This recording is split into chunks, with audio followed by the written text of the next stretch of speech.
can't see me, you Stevie. Wondering how I reach more evolutions than Evie and make it look easy.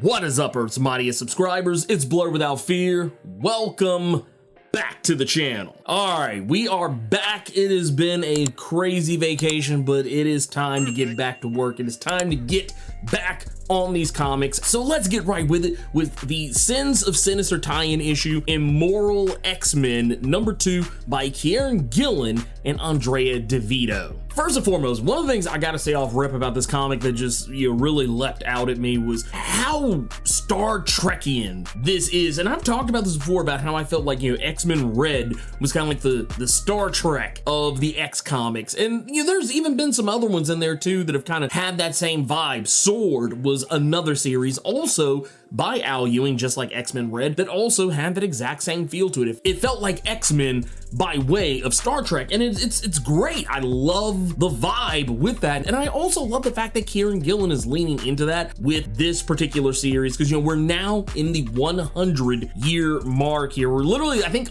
this issue is right smack dab in the middle of the 100 range, and even kind of talks about some things going on up until like the 120-year mark, even though we don't really ever see it. It's just there are things that are mused about that could possibly be happening in that time frame. But I love it. They don't even try and hide it, and I think that's what I love about this comic even more, is that I'm a huge Trekkie, love Star Trek, almost every iteration of it. You could throw out an iteration of Star Trek to me and I can probably tell you my favorite thing about it. I could also probably tell you my least favorite thing about it, but I could tell you something about it that I find entertaining. And so for this, it just felt right. The fact that they're talking about their ships, talking about going to warp, and even using the various and different mutants that we have seen and focused on over the course of some of the last, some odd different X titles, using these mutants in, their code names as designations for things that they're trying to do. They start talking about their torpedoes, referring to them as Proteus torpedoes, letting you know that these torpedoes very likely have some of the reality warping X-gene powers of Proteus. Could you imagine being hit with a torpedo that could just completely warp you into whatever? They even talk about firing up the magic Tempest cores, which is basically their way of talking about their warp drives, how they're using the combined power of magic's ability to create gateways and portals to anywhere in the known universe, as well as the mutant Tempest's ability to manipulate and shift time. Even when talking about how they're going to reach their destination, they refer to it as taking 5 years, and that's the typical 5-year mission you always hear about in Star Trek. Now, okay, yeah, all that aside, what is going on in this book? What exactly does it have to offer here in Sins of Sinister that's going to help us understand this crossover event any better? One of the main things here that I think people are probably going to really want to pay attention to is the callbacks to Kieran Gillen's Immortal X-Men series, specifically issue #3, where Destiny began revealing the visions that she had seen of the future. And I think it's safe to say we saw something from those visions in this specific issue. I talked about this in my previous video, I believe it was in Nightcrawlers, talking about what's going on with Mother Righteous, and even calling back to that issue of Immortal X-Men #3, and how Exodus had become so powerful that so many people believed in him that he became pretty much a god himself and even possessed the Phoenix Force. And we saw at a point that he was bird dogging Sinister and that he was trying to kill him sometime in the far-flung future. And while that seemed pretty grandiose and wild, it seems like we actually got a taste of things to come in regards to Sins of Sinister, because I believe by the time we get to Immoral X-Men #3, which will take place in the year 1000 mark, I think we're going to be a lot closer to that issue of Immortal X-Men #3, because in this issue, while Hope Summers is showing off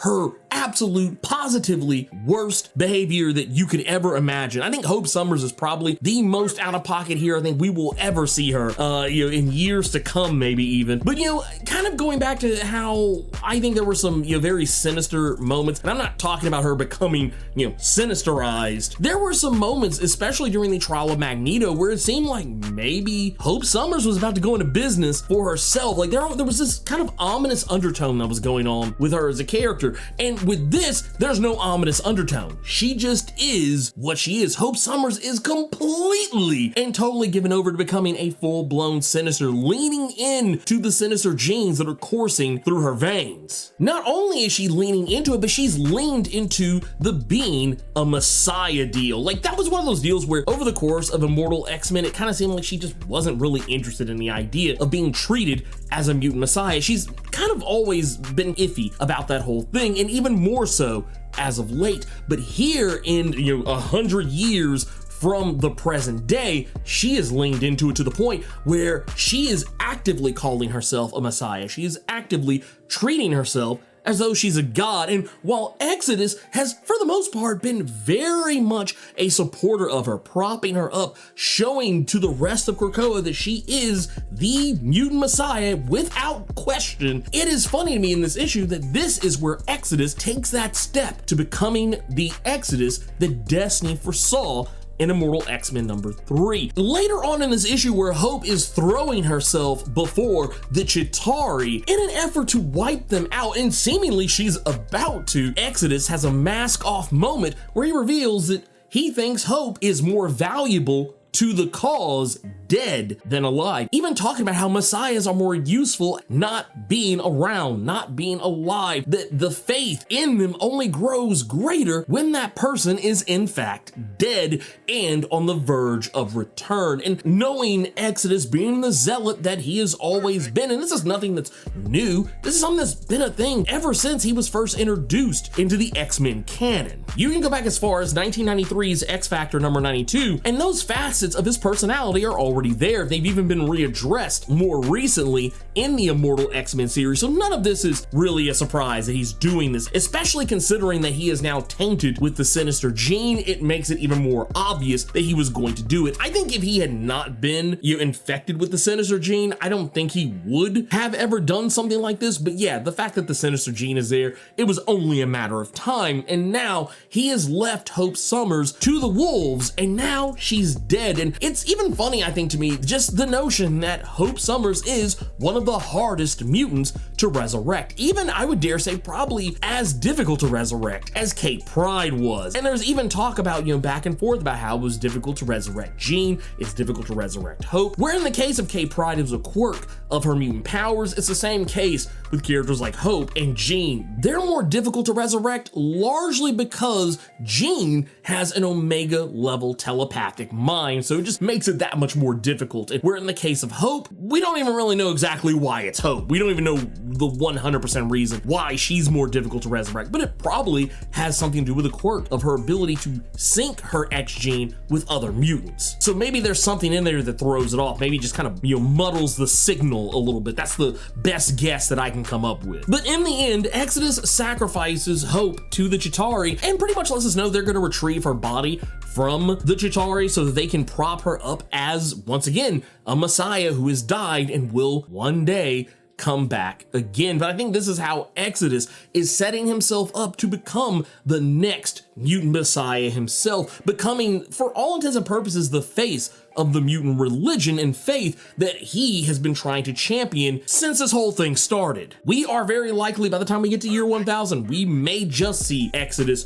with the Phoenix Force and Sinister still alive at the end of all this and being chased down by this very same Exodus. The other thing I find interesting here too is that Sinister, at a point in this book, does actually encounter the Mother Righteous that we have been kind of following since Legion of X, and it's really his first time interacting with this character. I think it's interesting that in the 100 some odd years that have taken place since Sins of Sinister, since Legion of X, this is the first time that we see these two characters ever interact with one another. And it's pretty safe to say this is the first time Sinister himself has ever met her. He pretty much acts as if he's never seen her before. But the interaction between the two, while it is definitely a cute interaction, and there are definitely some, teensy weensy bits of playful banter there, the real big takeaway here is that, well, for one, we actually see in their interactions the reasoning behind why there were 4 Sinisters. Now, we knew that each of the Sinisters was trying to, create or achieve a human dominion, to try and become a big powerful singularity-like entity of intelligence that would basically make them too much trouble for the Phalanx to even be bothered with. But there's actually a deeper reason for it, and this is something I had posited before, that yeah, there would be too much trouble for the Phalanx to try to consume. The truth actually is, once they become Dominion, when they achieve Dominion status, we've actually seen Orbis Stellaris, I believe, is the closest to actually achieving this. He's pretty much right there at the edge of it. But the whole idea was for each of them to achieve Dominion status, would place them outside of the normal bounds of space and time. That is what would make them untouchable to the Phalanx. These are all the breadcrumbs that Hickman had been leaving behind since House of X. But what makes this even more interesting is that, and this is a question I have posed, and I even wondered this when we realized that the Sinister 4 series was announced, talking about how this is going to be the first time that all 4 different versions of Sinister are going to be working together. I asked myself, why weren't they doing that from the jump? And apparently the reason why we had so much confusion as to which Sinister was which,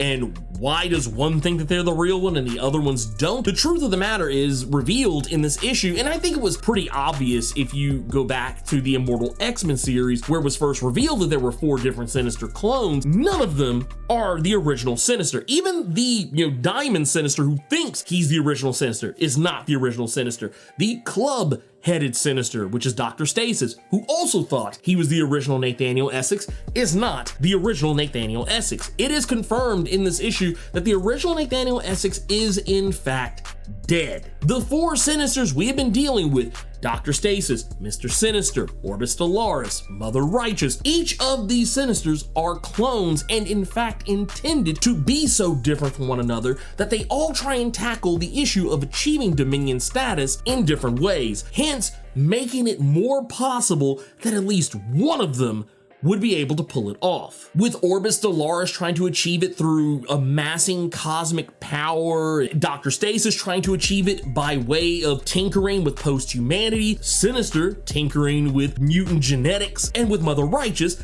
tinkering in the realm of magic. One way or the other, one of them is gonna get it. But that's exactly the reason why only one of them is actually going to succeed, because to become a Dominion status, it's Highlander rules here. There can be only one. So if anyone's gonna pull it off, it has to just be the one. No one else is gonna be able to do it once one of the others achieves it first. Now, for all intents and purposes, I already have stated that Orbis Stellaris is the closest to actually achieving Dominion status. Right now, Orbis Stellaris is considered a stronghold, but if he's able to amass a little bit more power, he will achieve the next step of Dominion.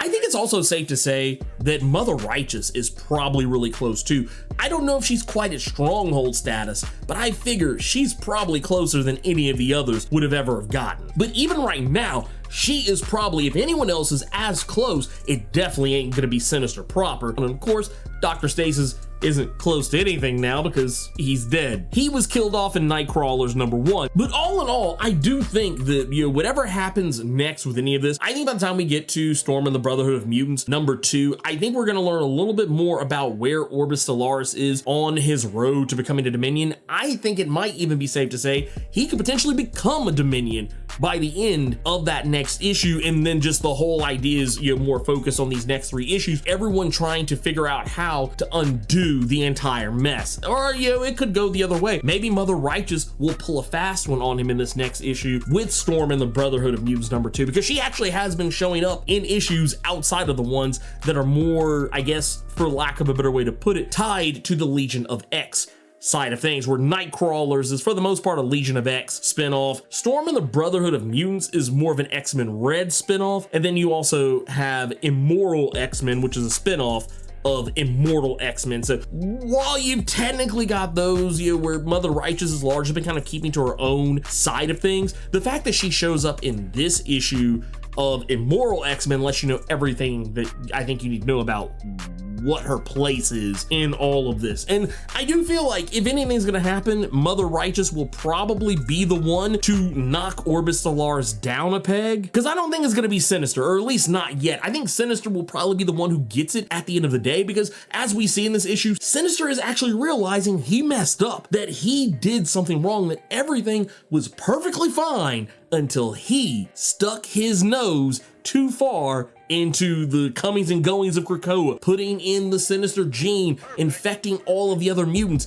He openly admits it that it was his fault. All these sins that he reveals to Rasputin 4 in this issue. Now, I know some people are gonna want me to talk about Rasputin 4. Nothing has really changed with the character as far as I can see. This version of Rasputin 4 is, for all intents and purposes, the version from the Powers of 10 story arc. The only difference being is that this is a different life than the one that she was in before, but for all intents and purposes, she is that character. And if you are curious as to why she is the 4th and not the 1st, 2nd, or 3rd, it is because, as Sinister says in this book, that she was the first one to be stable. Any other mutant having 5 different gifts typically just blows up. That it's too much power for any one mutant to feasibly handle and still maintain some semblance of genetic stability. But yeah, other than that, this is the Rasputin 4. This is her. This is it. But anyways, that's everything I really want to talk about with Sins of Sinister and Immoral X-Men #2. There wasn't really a whole heap of a lot else that I felt really bare talking about. Maybe if there's something else that comes up over the weekend that I noticed, maybe I'll come back and do a video for that. But once again, it was one of those deals where I literally just got back in town from